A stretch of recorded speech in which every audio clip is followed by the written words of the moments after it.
I'd like to acknowledge any of the elected officials in the audience with us today. Any elected officials, please stand and be recognized.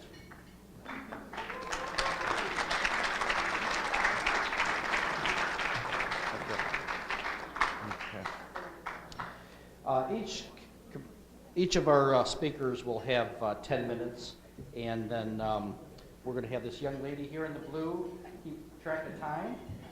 So look to her, and we're going to start with Senator Coleman.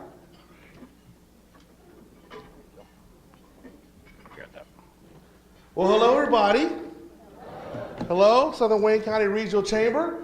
I am your state senator, Coleman Alexander Young II. I just want to say it is such an honor and privilege to be here with you. In short, Lansing has gone mad.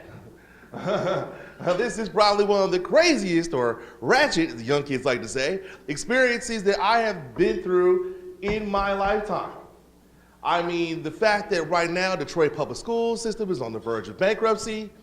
Flint does not have clean water.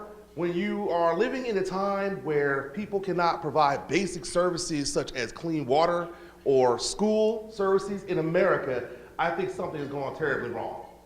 And I think that we are failing our children. I think that we are failing the citizens of this state, and I think that they deserve better.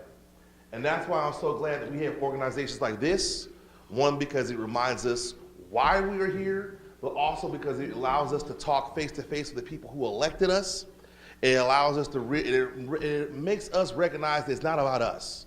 It's about serving them. And as a Democrat, as a progressive, my main goals, what I want to do is I want to make sure there's a chicken in every pot, a job for every person who wanted it, education for everybody who needed it, and I wanted to be able to provide the services that people needed. More importantly, I wanted people to understand that government is there to serve the people. I wanted the government that Lincoln said, of the people, for the people, and by the people. And I think that we're getting away from that. I think we're starting to become a government of ourselves, for ourselves, and by ourselves, or of the politicians. That's not how it's supposed to be. And so what I'm here to say in closing is that, be careful what the politician says in closing, right? But in closing, what I want to say is that the highest office in the land is that of citizen. That is you. And if you truly want change in your government, and you truly want to see a government that is reflective of your values and your issues and your concerns, you have to get involved and you have to vote. And you have to participate. Because democracy is not a spectator sport. And I see a lot of young people here, and I'm so encouraged and I'm so excited because you are our future. Our future leaders, our future doctors, our future engineers, our future politicians. God bless you. But I'm very motivated because we are going to leave this behind to you. And I believe we have a responsibility to leave it better than when we found it. So I just want to say, Sandy Hall, I just want to say to everybody here, it is such the phenomenal, awesome, stupendous, tremendous, wonderful, illustrious president, Sandy Hall. And I want to say to everyone here, thank you, I want to say thank you so much for allowing me to be here. Thank you so much for allowing me to sit down with you. Thank you so much for allowing me to talk with you. And I just want to say in conclusion that man should not aspire to stand on top of the world, but stoop down and lift mankind higher. And that is what you do here every day. So I just want to say thank you. God bless you. I appreciate you. Look forward to answering your questions. We're going to all speak, and then we'll come up after our announcements. Oh, okay, no problem. Next, Morris Hood III.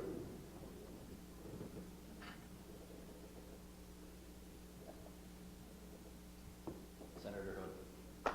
Thank you, sir. So I usually pace when I talk, so please excuse me, but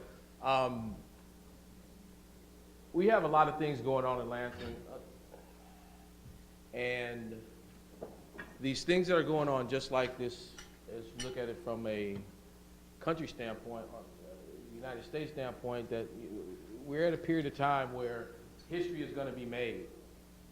History is going and being made, of course, all the time, but we're dealing with some issues in our state and a lot of you know about it from the municipality standpoint, that we're in a time where there are some adjustments that need to be made, in my mind. And in that being said, we're talking about, as Senator Young alluded to, is supporting the core of what we're all about. And the core is helping those who aren't able to help themselves. And government is to help the municipalities through revenue sharing. We're talking about school districts, as we talked, as you know, one of the big topics, Detroit Public Schools. But as we were talking earlier today here, we have to realize Flint situation, the Flint water situation, these are situations that are going to impact us from years and years to go, from years and years from now. And we've got to get this right. If we're going to do something, we've got to get it right, because we're going to impact not only folks of Flint, not only folks of Detroit, but it's going to affect you as being neighbors of Detroit. It's going to be at your front doorsteps more sooner than later. If not, your municipality or your school district. You're going to be impacted by this one way or another. And it's important that we get it right. And I think nowadays in Lansing, we have a tendency to take the path of least resistance. We don't want to sit down and do the hard work, sit down and negotiate and come up with a great solution or the best solution, but we want to take the easy way out and do things. And as we've seen, even in the Flint situation, the easy way out was not to put the things in place that needed to be in place to stop the lead from being in the water. And there's repercussions that happen later down the line because of that. And everything we do today, there's a reaction. For every action, there's a reaction. And we've got to buckle back down and get back to the basic core principles that made not only this state, not only Southeast Michigan,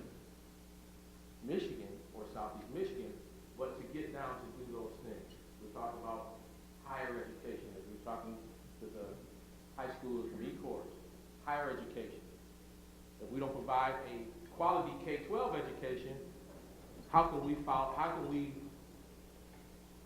a great higher education? So we've got to change our priorities. But I'm glad to be here, and I didn't really mean to get that deep real quick, but I think that it's something that needs to be talked about. It's something that we are, Senator Hopgood, Senator Young, and I are available, because we don't have all the answers. And as our youth, and I call them youth, no disrespect, and all the youth that are here, give us your ideas. Everybody, tell us what's going on. Tell us what's on your mind, because we, as legislators, represent. We don't go to Lansing to do what we want to do. We do what you send us there to do. And so along with that comes communication. And we have to continue to communicate and begin those lines of communication. And so we're here, and thank you for allowing us to be here. Thank you for inviting us to be here. And we look forward to your questions coming up shortly. Thanks. Next, my senator from District 6, Senator Hopgood. Thank you. Well, good afternoon. It's a real pleasure to be here. I've been here several times. I think I've lost track of how many times I've been here. This is a real community service that you guys put on for the Downriver area, and I'm appreciative that there's a forum where we can get together and talk about different issues and share information and learn from each other. And as the speaker said, the previous speakers, that we bring out the young people, the students, and have them be a part of this process. So So thank you for continuing to have this and to continuing to invite me to come back. It is a pleasure. So the other, Senator Young and Senator Hood kind of really got a big picture. I'm going to try to get down into a couple of the details of some of the things that are going on. So we're getting towards the last steps in the budget process. You may have just seen that there's some adjustments that need to be made. They're in the range of $200 million. So it sounds like a lot of money, $200 million or so. It is a lot of money, but in the terms of the overall state budget, it's not actually that much. And I ask students all the time, how big do you think the state budget is? And lots of times they'll start out with like $1 million or even less, you know, and we have almost a $55 billion state budget with a B. Now a whole lot of that is federal dollars, you know, a whole lot of that just kind of comes through the state budget, but finding a couple $100 million shouldn't be sort of a huge issue. But certainly, you know, there's, I think the governor anticipating some of these issues around Flint water, I think he didn't want to pick a lot of fights. Now certainly every budget, there's so much to it. There's always something that's not good or that you want to get out or that you wish to be enhanced. But one of the things that my colleagues and I have been working on and advocating for a while is Healthy Kids Dental. You know about Healthy Kids Dental? It's a program for low-income youth to help them get some of the dental care that they need. And if you know about dental care, it's really kind of important to a kid growing up and being healthy. And you know, it actually, you know, you want them to be healthy, but it actually gets back to the state issue of education. So, you know, if a kid's sick or he's, you know, in pain or whatever, he's probably not going to be the greatest student. So, but there's so much more to it than that. It's sort of their opportunity in life, and so the program had been rolled out in county by county, and some of the biggest counties were the last counties to be included. And so this last round, the governor, again, I think trying to make some friends because he knew some stuff was coming back at him, you know, put in the expansion into Wayne County. And so I think it's a significant cost because of the size of our county, but it's a huge win for us, for our young people, and so that's great to see. Certainly, you know, DPS, that is a piece of the budget, so we're looking at trying to figure out how to find $700 or $800 million. I mean, that's really the conversation, a $100 million difference. You know, I think that this is part of a much bigger issue. And so when you think about why we're at the standpoint of looking at trying to find that much money for a school district, you know, the state has been involved, and I've shared this many times, but the state has been involved at a fundamental level in Detroit Public Schools for a long time. So, you know, one of the things that you hear is, well, just let them go bankrupt. Let DPS go bankrupt. The fact of the matter is that the DPS, if they have a deficit or a debt, a whole lot of that is to the state. So the state floats them emergency loans and you know, there's pension obligations and all that. These are all part of the debt. So we can let them go bankrupt and it comes right back to us. Detroit was a little bit different because the bankruptcy process could actually address a good amount of the debt or deficits. This is a little bit different. Part of the other piece of this argument, you know, the Senate passed a bipartisan version to reform DPS to provide support. The House didn't. It was a much more partisan version. I think the Senate version is much better. But between the House and the Senate, it's being framed in some ways as choice versus no choice, or traditional versus charter, and that's really, that's not really what's been happening. So as someone who's been in the room, the Senate version, again, is a bipartisan plan. Charter folks were in the room when we were talking about some of the provisions in it. And while not all the charter community in Lansing signed off on it, a significant amount did. So there's some powerful, deep-pocketed folks who aren't a part of this that are yelling really loudly. And so that's what the holdup is between the Senate and the House versions. Flint water, it's a nightmare. It's pretty close to tragic. I mean, it really is, because government at its most basic form is to serve and to make sure that basic services are provided and that they're safe. And government failed. The governor, to his credit, put together this really good task force. It's kind of this internal looking at what happened, what went wrong, and most of the fingers were pointed at the state. And it's just, it's a sad thing, because the legs on this thing go years and years and years. It's not one thing that you can just go in there and provide support and help people out for a minute, and then it's all done. So these situations will the different effects will present themselves years and years down the road. And the pipes and all that stuff. I mean, it's just, it literally was to save a couple of dollars.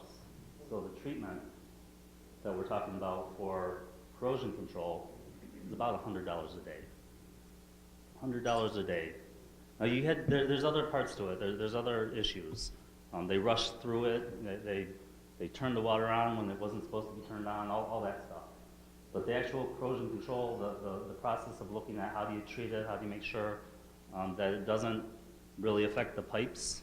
I mean, all our pipes are old, and so that's been a really, really challenging thing for me.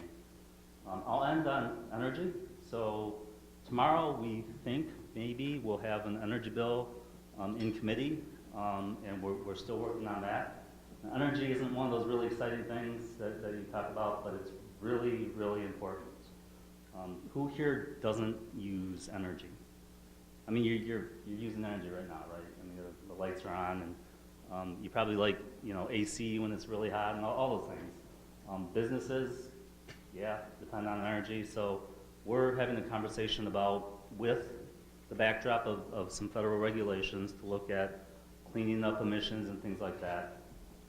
Significant power generation go offline, and how do we look at replacing that, making sure that we have reliable energy, we have affordable energy, and I think cleaner, healthier energy. And so we're really involved in that issue right now. Hopefully we get something moving before we break for the summer, at least on the Senate side. But what I am hoping to do is making sure that we're looking at sort of having energy balance. So you could call it, at least for the state, kind of an all of the above strategy. So we're probably going to need more gas generation. I don't think there's any question about that. But we also really need to look at renewables, which are coming online. You see the windmills, you see some of the solar, and energy efficiency. So we call it energy efficiency. It was called energy optimization. The governor calls it energy waste reduction. That's kind of the neatest one. I mean, it's like, who doesn't want to reduce the wasting of energy? And so all three of those pieces, I think, are really strong pillars of how we tackle, several power plants going offline over the next 8 to 10 years. So hopefully we can report something good on that. Stay tuned. And again, like the others, I look forward to questions. Thank you.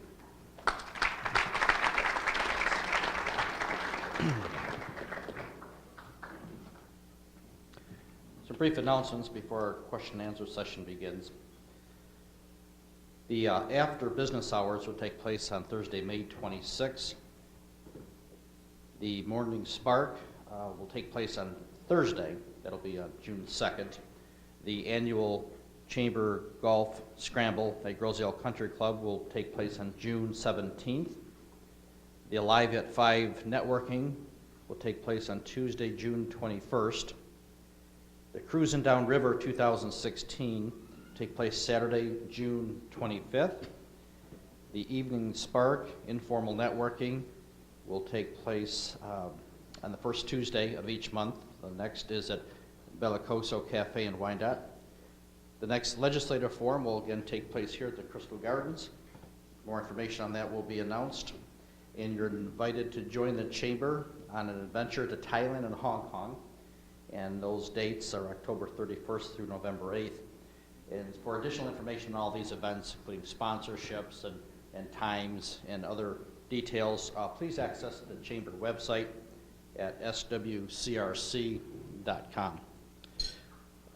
We have a number of schools here, and as we like to do, we like to recognize each one of them. And as I call out your school's name, if you'd please stand and be recognized.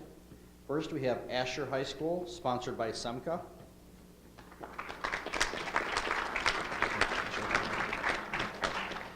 Carlson High School, sponsored by Fay Bird.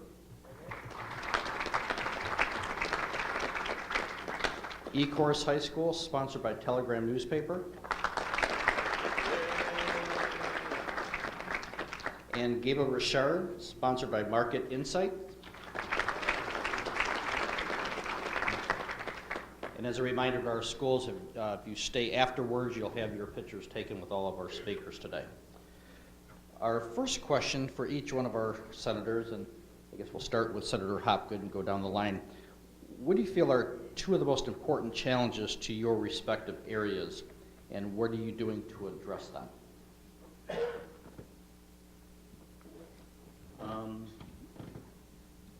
I think, so for my area, I represent the 6th district, so it's 10 communities in Downriver, Western Wayne. I think probably one of the big issues for us is sort of economic development and making sure that we have sort of opportunities for young people. That's been one of the challenges for government.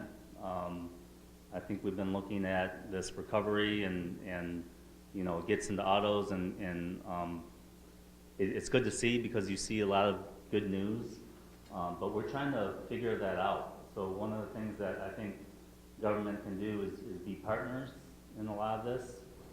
We were talking about earlier at lunch, we were talking about workforce development and how that really is becoming a really strong partner with economic development. You think about economic development, you think about sort of bucks, and you think about bringing businesses in or helping them, support them.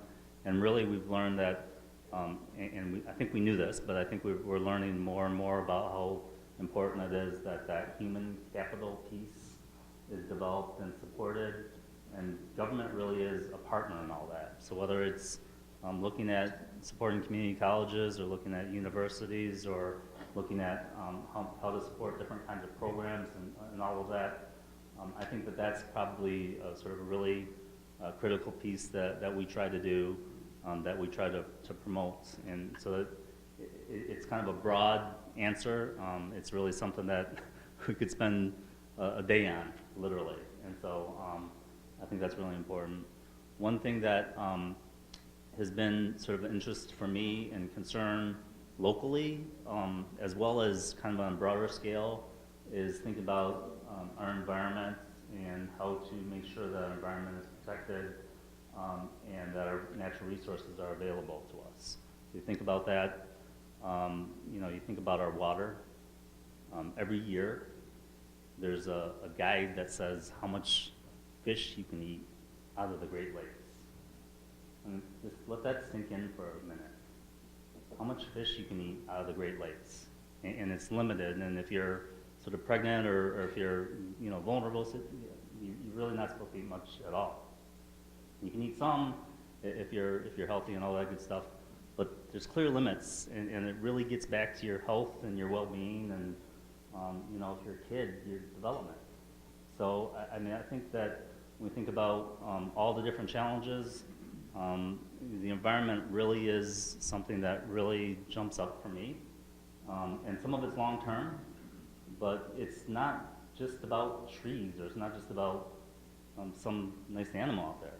It really comes back to us and our livelihoods and our opportunities for economic development. If we can't use the water, you know, this is 20+% of the world's fresh water right here in our region. And we should be the stewards, we should be the protectors. And so that's something that's very important to me.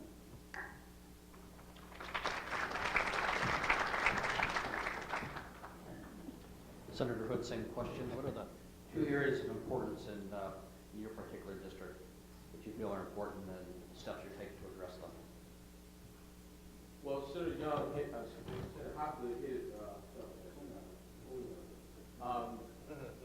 hit on the head. A lot of things that we talk about, and I spoke about earlier, is actually, you know, revenue sharing to the local municipalities, and the state, with them not giving the, you know, the ample amount of dollars that are needed, the communities, the municipalities have to make up that difference in providing services to its citizens.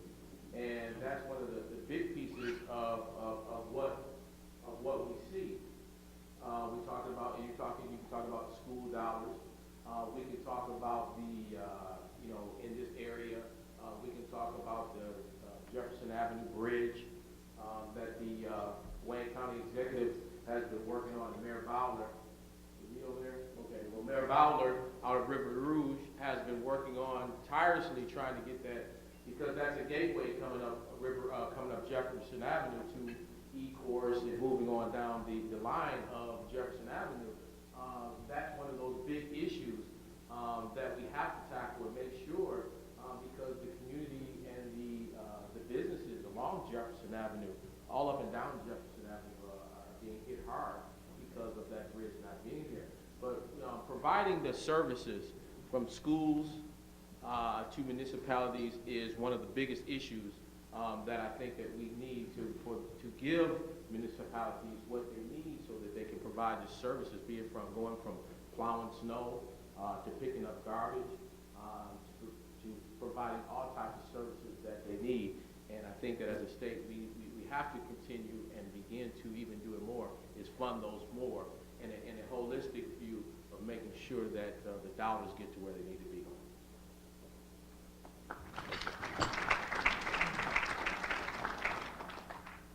Senator Young. No, I'm too big in here, that's the problem. Let me say this a little bit differently, because there's just so many issues. But in Detroit, and I'm going to say in the rest part of my in Wayne County. So in Detroit, I believe the 2 issues right now are crime and education. Even though things are getting better, but when you have a situation where you have a 6-month-old infant who lost her life due to gun violence, when you have an issue where the city of Detroit, 47% of the city is functionally illiterate, and 66% of the children are not proficient in reading, that's a significant problem. And there's no way you're going to become a comeback city or a shining city on the hill with those type of issues. And so I think literacy is important, attacking the issue of literacy is important, whether it's through expanding learning time, whether it's through medical homes, so they have the medical services they need to be able to be healthy, whether it's transportation. 30% of the people in the city of Detroit don't have access to their own personal vehicles. So that's something that has to change. And you're not going to want to live in a vibrant city where you have that type of violence going on. And even though violence is going down, you know what I mean, it's still an issue.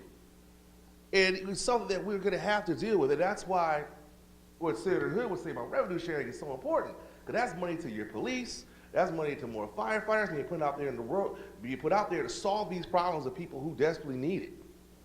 I also think in Wayne County, the issue primarily from my standpoint is wages. Right now, I think in southeastern Michigan as a whole, in Wayne County as a whole, I think the average median income is over 53,000, and I think about 49% are struggling to make ends meet. And it's not because even though we still have a long way to go in terms of recovery, in terms of economic development, in terms of jobs, and I'm very thankful for what President Obama did with the auto industry, I still think there's a lot of people who are out there who are left, who are not going to take care of these cracks, and they don't have the money necessary to be able to make it. And that's a significant problem. Also, I think, and this is probably more of an issue around the country, but I also think the heroin epidemic is a huge problem right now. And one of the reasons why that is because, oh, sorry, I'm gonna broke your microphone, I'm sorry. But one of the reasons, got too excited there. But one of the main reasons the heroin epidemic, the reason why that is because of prescription drug opioids that are being issued. And people are getting addicted to it, and because they can't afford a prescription drug, they go to heroin because it's cheaper. And so that's also an issue of, cost affordability in terms of prescription drugs and healthcare and things of that nature. So these are some of the things that I think that we're gonna have to deal with. Now I know there have been policies in place to make sure that we go after doctors who are overprescribing and make sure that we have a system in place to take care of that, make sure that people are getting the medicine that they need. I also would say though, that we have to be careful that this is about treatment and actually take care of people who have an addiction and not just a crackdown on the war on drugs. Now, as a young man, as an African-American man coming from a predominantly African-American community, the war on drugs has decimated the black community. Decimated it. And I wouldn't want to have that same effect on people who really just need help and treatment, who have an issue, who are addicted. And so I think those are some of the things that are going on, not just in Wayne County, but also really across the country. And so those are things that I think that we'll be focusing on. And I also think it's important with, as far as DPS is concerned, not just because of what they talked about earlier in terms of the debt, because a lot of the debt that DPS has would be on the state would have to pay for that if they went bankrupt. And also DPS would not, and also we wouldn't know what kind of structure would come out of a bankruptcy court. But also just because as Michigan, I feel that we deserve, that the people, every single child in Michigan deserves the best and premier education. And we have a responsibility to be able to provide it. And I know the citizens of this state, and we are better than that. And we want better for our kids than that. And that's why I love Michigan and I live here. Because the people of Michigan know and believe that every child should have the best access to the best quality, affordable education, period. And so that's why I really believe that this DPS issue is not just important just from the city of Detroit, but also because it says a lot about what's going on now. It says that we as a state are not going to deal with this anymore, and we're going to stand up and fight for what's better. And so these are the issues that I think are very important. Thank you very much.